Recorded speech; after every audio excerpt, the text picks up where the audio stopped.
नमस्कार, future express में आप सभी का स्वागत है। मैं हूं सुमित और हफ्ते का पहला कारोबारी सत्र मार्केट्स मोर और लेस रिकवरी मोड पे और डे हाई के आसपास निफ्टी कामकाज करते हुए करीब 40-41 अंकों की बढ़त निफ्टी में देखने को मिल रही है।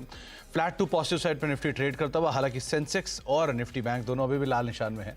रिकवरी मोड वहां पर भी है, लेकिन फिर भी ज्यादा बेहतर अपमूव जो है, इनफैक्ट सेंसेक्स हरे निशान में आ गया। अब 44 अंकों के आसपास की बढ़त यहां पर और निफ्टी बैंक लाल निशान में फ्लैट टू नेगेटिव साइड पे सो फार कामकाज कर रहा। तो मार्केट्स में बढ़िया रिकवरी है और रिकवरी साइड डे हाई की तरफ जाते हुए mid cap index day high पर आ चुका है ऑलरेडी कामकाज करते हुए, और स्मॉल कैप इंडेक्स भी लोअर लेवल से एक अच्छी रिकवरी के बाद करीब 1/4% नीचे अभी तक कामकाज कर रहा है।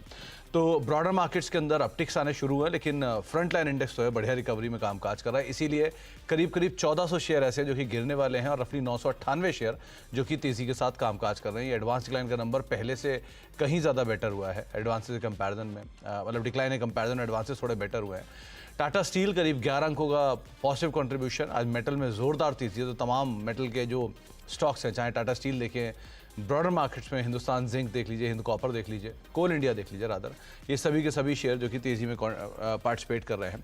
एसबीआई 10 अंकों का कंट्रीब्यूशन है, एनटीपीसी करीब 8 अंकों का कंट्रीब्यूशन। प्रेशर में आज फार्मा और आईटी, टीसीएस, इन्फोसिस दोनों नेगेटिवली कंट्रीब्यूट करते हुए, आईटी बैंक से आईसीआईसीआई बैंक और एचडीएफसी बैंक दोनों नेगेटिवली कंट्रीब्यूट कर रहे हैं, और साथ ही साथ फार्मास्यूटिकल स्पेस के अंदर भी आज थोड़ा सा प्रेशर आता हुआ आपको दिखाई पड़ेगा। लेकिन अदरवाइज मार्केट्स में जो एक अपमूव है, जो रिकवरी है, वो ज़रूर लोअर लेवल से आते हुए दिखाई पड़ी है।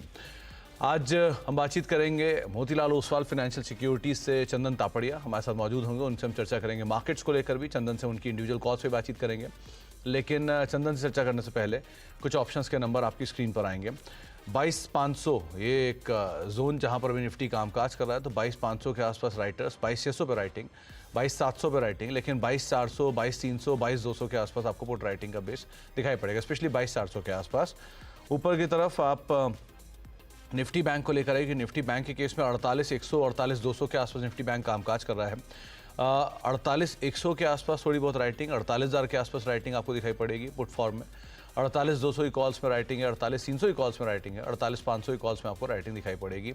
हीट मैप की सिचुएशन सो फार अब या तो इधर 50-50 मान लिया, 40-60 के रेशियो में अभी कामकाज होता हुआ दिखाई पड़ेगा। तो वहाँ पर बुलिश साइन है, जिसमें 85 लॉन्ग है, 15 शॉर्ट कवरिंग है, 68 शॉर्ट्स हैं और करीब 14 में अनवाइंडिंग आपको दिखाई पड़ेगी।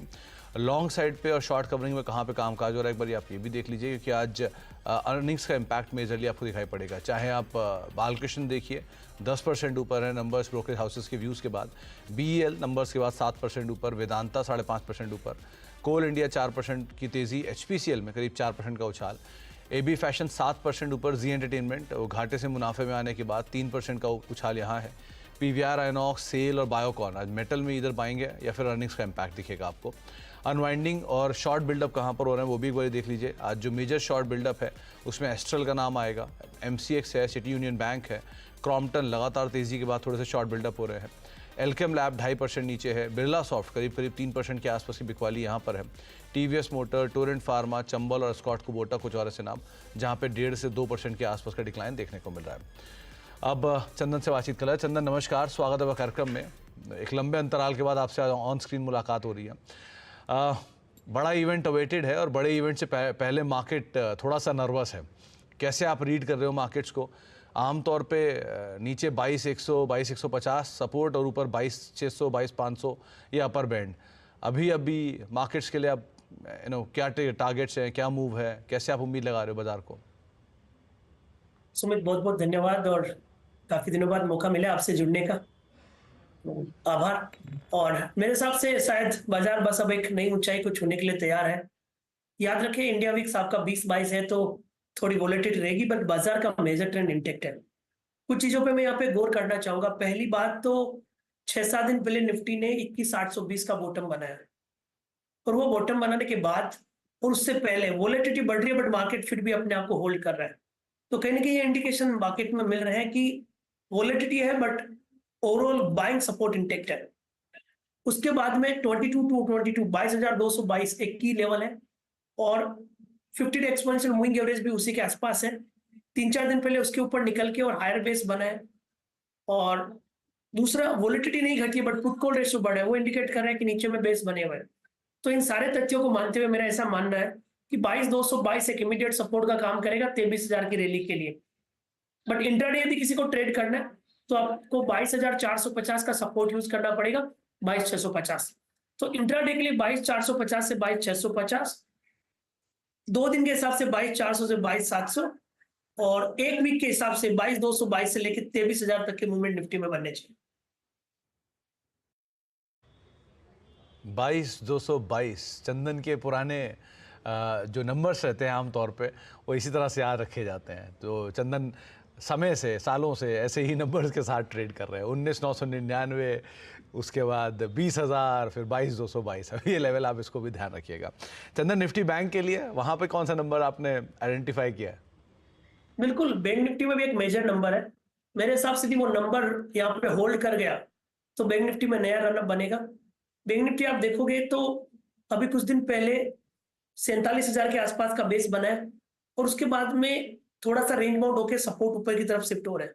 सो बैंक निफ्टी में जो मेजर सपोर्ट आ रहा है वो है 47,750।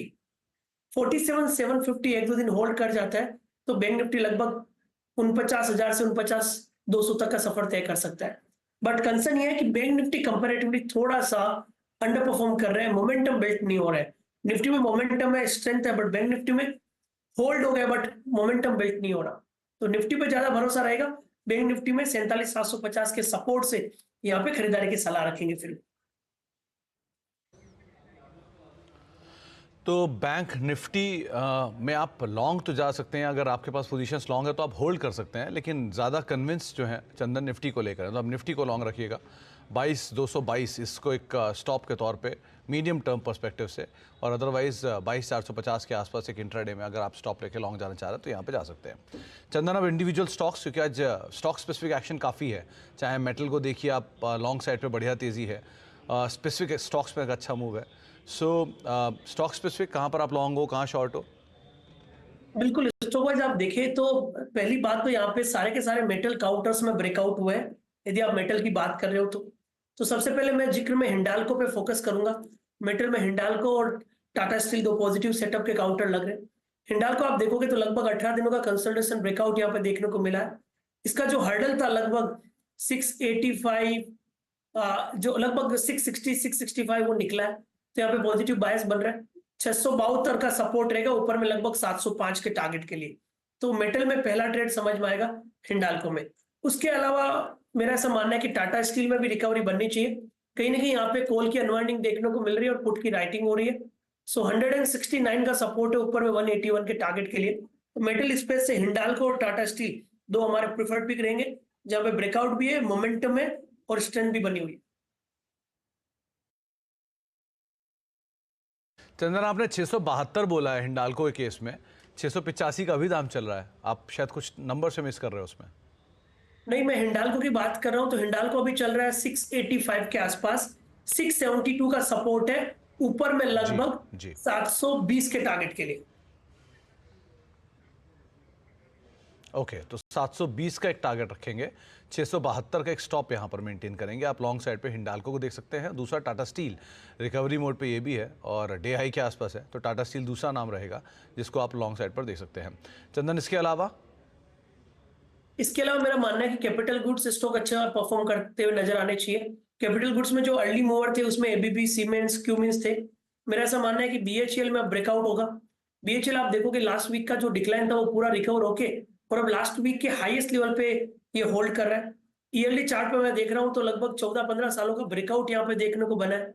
तो मेजर ट्रेंड पॉजिटिव है और जिस हिसाब से हायर बेस बन रहे हैं कैपिटल गुड्स, पावर इंजीनियरिंग में मोमेंटम है, यहाँ पे भी अपमूव बनना चाहिए।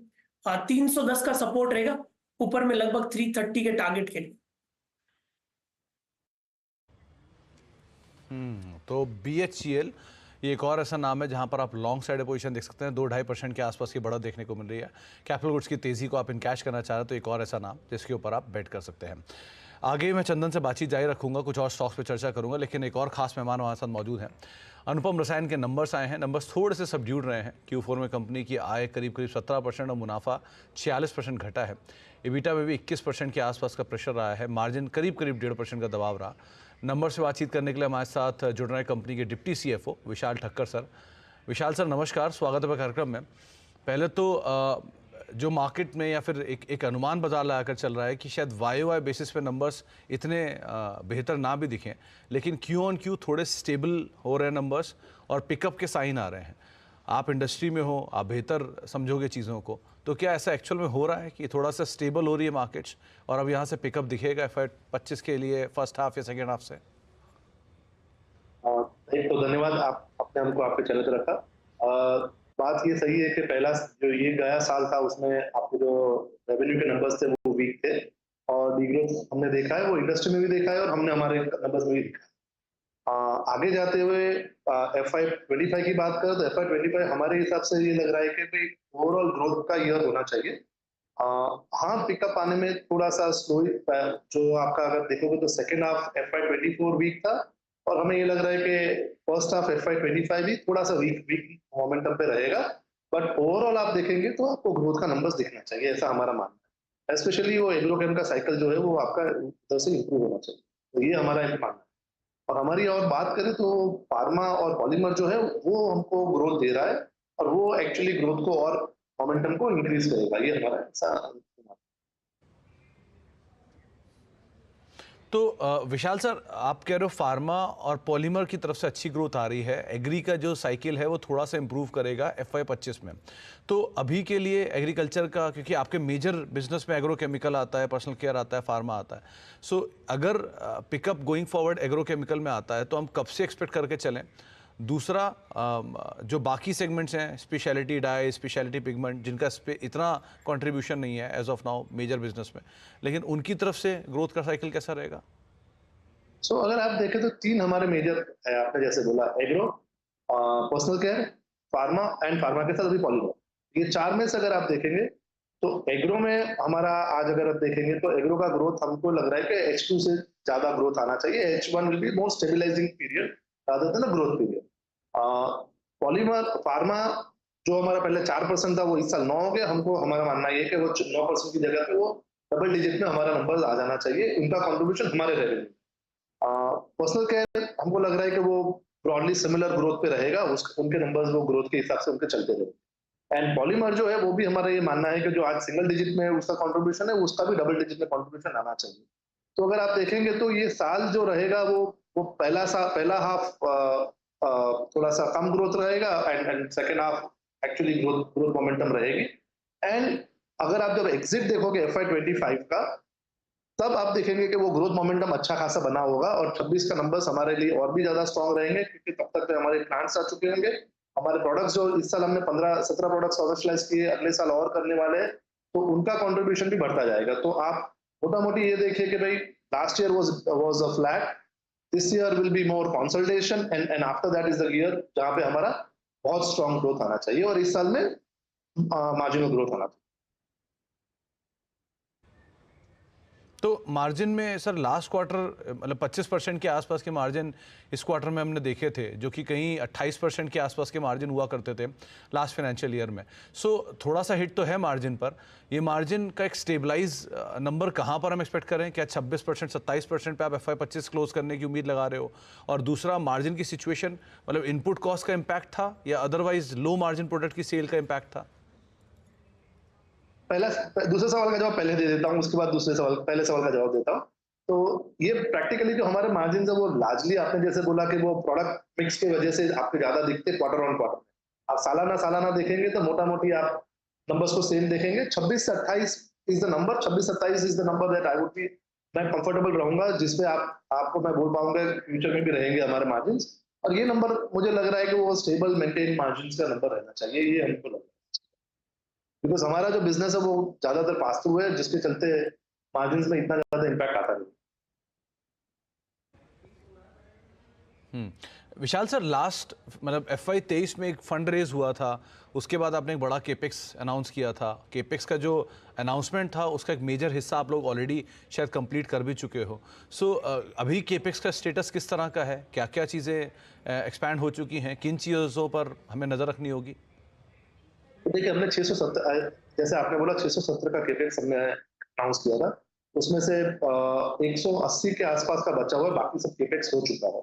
और हमारा ये प्लान है कि अगले 2 क्वार्टर्स में, माने फर्स्ट हाफ में हम ये केपेक्स को मोटा मोटी खत्म कर लें तो हमको सेकेंड हाफ मिलेगा वो केपेक्स को यूज करने के लिए and ramp up and then use करने के लिए, बिकॉज उसमें थोड़ा सा वैलिडेशन और रैंप अप भी होता है, बट एटलीस्ट केपेक्स हमारा थ्रू हो जाएगा बाय दैट टाइम, और वो केपेक्स हमारे लिए सफिशिएंट रहेगा अगले 2-3 साल के ग्रोथ के लिए एटलीस्ट। ओके, तो विशाल सर, जो Q4 में करीब 6 नए मॉलिक्यूल्स को आपने कमर्शियलाइज किया था, 17 के आसपास के नए मॉलिक्यूल्स आपके सो फार पहुंच चुके हैं। सो अभी मॉलिक्यूल्स का एक्सपेंशन किस तरह का रहेगा? अगले फाइनेंशियल ईयर के लिए आप क्या टारगेट्स ईयर मार्क करके चल रहे हो? वन, दूसरा, एक बड़ा चंक आपने डेट का भी रीपेमेंट किया है। सो डेट का रीपेमेंट भी आपको आने वाले टाइम में क्या इंटरेस्ट आउटगो क्योंकि कम होगा, उससे फिर आपके मार्जिन को भी सपोर्ट आएगा? सो वो पार्ट भी हम मान के चलें क्या FY25 के लिए?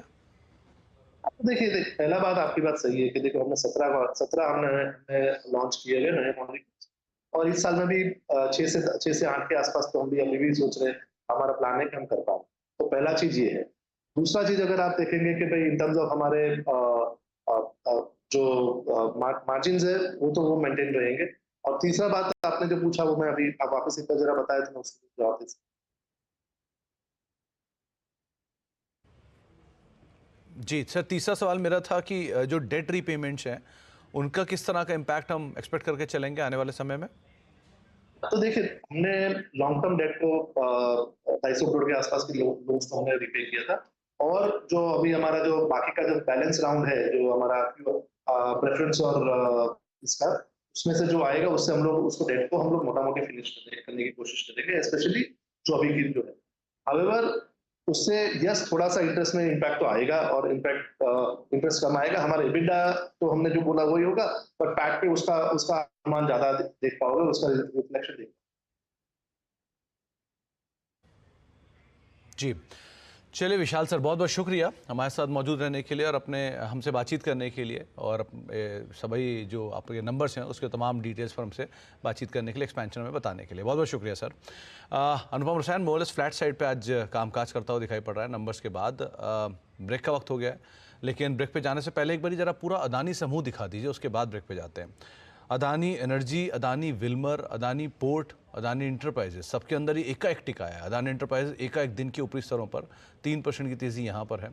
अदानी पोर्ट में खरीदारी, अदानी पोर्ट्स डे हाई के आसपास आया, 3.5% की तेज़ी यहाँ देखने को मिल रही है। Adani energy, Adani energy solution करीब करीब 5% की तेज़ी यहाँ है। अदानी ग्रीन, अदानी टोटाल, सब में एक स्पाइक है, और पूरा ग्रुप अदानी विल्मर करीब करीब 4% ऊपर, अदानी टोटल और अदानी ग्रीन भी इसी तर्ज पे चलते हुए दिखाई पड़ रहे हैं। तो पूरे अदानी ग्रुप में एक बाइंग आई है, और दिन के ऊपरी स्तरों पे पूरा ग्रुप कामकाज करता हुआ दिखाई पड़ रहा है। एक ब्रेक के बाद लौटते हैं, चंदन हमारे साथ मौजूद रहेंगे, उनसे एक सस्ता ऑप्शन लेंगे और बाकी स्टॉक से बातचीत होती है छोटे से ब्रेक के उस तरफ।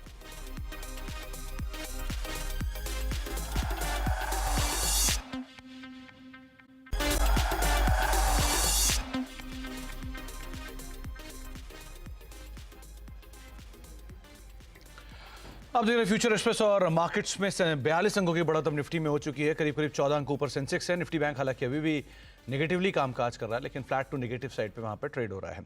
चंदन, एक सस्ता ऑप्शन आपकी तरफ से? बिल्कुल, सस्ता ऑप्शंस की फोकस करें तो मेरे को अडानी ग्रुप ऑफ कंपनीज पे जाना पड़ेगा, क्योंकि अच्छा खासा मोमेंटम यहाँ पे है, शॉर्ट कवरिंग के ट्रिगर भी यहाँ पे बन रहे हैं। तो मैं अडानी पोर्ट्स पे फोकस कर रहा हूँ। अडानी पोर्ट्स का 1380 का कॉल मैं यहाँ पे ट्रेड कर रहा हूँ। यहाँ पे पोजीशन ली जा सकती है 34 से 35 रुपए के बीच में। अडानी पोर्ट्स का 1380 का कॉल लें। सपोर्ट आप लगाइए यहाँ पे 22 रुपए के आसपास, ऊपर में 52 रुपए तक के टारगेट आपको यहाँ पे मिलने चाहिए। तो मई की 1380 की कॉल, जो कि 35 रुपए के आसपास कामकाज कर रही है, इसको आप यहाँ पर खरीदारी कर सकते हैं। करीब करीब 2200 रुपये, 22 कह रहा हूँ, 22 रुपये के एक स्टॉप लॉस साथ आप लॉन्ग जाएंगे, और 52 रुपये का एक टारगेट यहाँ पर आप देख सकते हैं। 36 की कॉल, जिसके ऊपर आप नजर रख सकते हैं। एक अच्छा मोमेंटम अदानी समूह में आया है। चंदन, अदानी पोर्ट का आपने जिक्र किया, तो अदानी इंटरप्राइज भी देख लीजिए, क्योंकि पूरा ग्रुप ही तेज़ी में है, तो इसको कैसे रीड करें? बिल्कुल, इन सब स्टॉक्स में थोड़ा सा मोमेंटम और वॉलेटिलिटी रहेगा, तो ऑप्शंस के साथ ट्रेड करें, अच्छा रहेगा। अगेन, अडानी एंटरप्राइजेस की बात करें तो यहाँ पे सेटअप पॉजिटिव है, 3090 के आसपास का सपोर्ट है, और जिस हिसाब से ब्रेकआउट हुआ एक बार 3220 3260 तक के लेवल बन सकते हैं।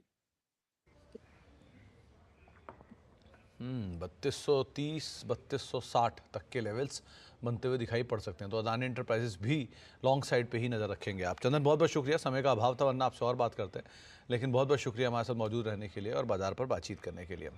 तो लॉन्ग साइड पर आप अदानी समूह में से अदानी पोर्ट को चंदन की राय के हिसाब से आप देख सकते हैं। ब्रेक का वक्त है, लेकिन जाने से पहले अगर कमोडिटी मार्केट्स में आपकी दिलचस्पी है और उसमें आप कारोबार करना चाहते हैं तो CNBC आवाज़ आपको कमोडिटी गुरुकुल के नाम से एक अनोखी पहल लेकर आया है। इस लाइव वेबिनार में देश और दुनिया की कमोडिटी बाजार के लीडर्स आपको मार्केट की हर छोटी बड़ी बारीकियों के बारे में बताएंगे और टेक्निकल्स के साथ साथ ट्रेंड्स और उसके अलावा मोमेंटम इंडिकेटर, साथ ही साथ स्ट्रेटजीज, इन सब को लेकर भी आपको राय देंगे। साथ ही पोर्टफोलियो में कमोडिटी की कितनी अहमियत होनी चाहिए, इन सब पर भी प्रैक्टिकल एग्जाम्पल्स के साथ आपके साथ बातचीत होगी। तो इस एक्सक्लूसिव वेबिनार का हिस्सा बनने के लिए आप लॉग इन कर सकते हैं hindi.cnbctv18.com/commodity पर और कमोडिटी गुरुकुल पर, और साथ ही साथ तमाम डिटेल्स भी आपकी स्क्रीन पर हैं। आप इसके ज़रिए भी इस कार्यक्रम का हिस्सा बन सकते हैं।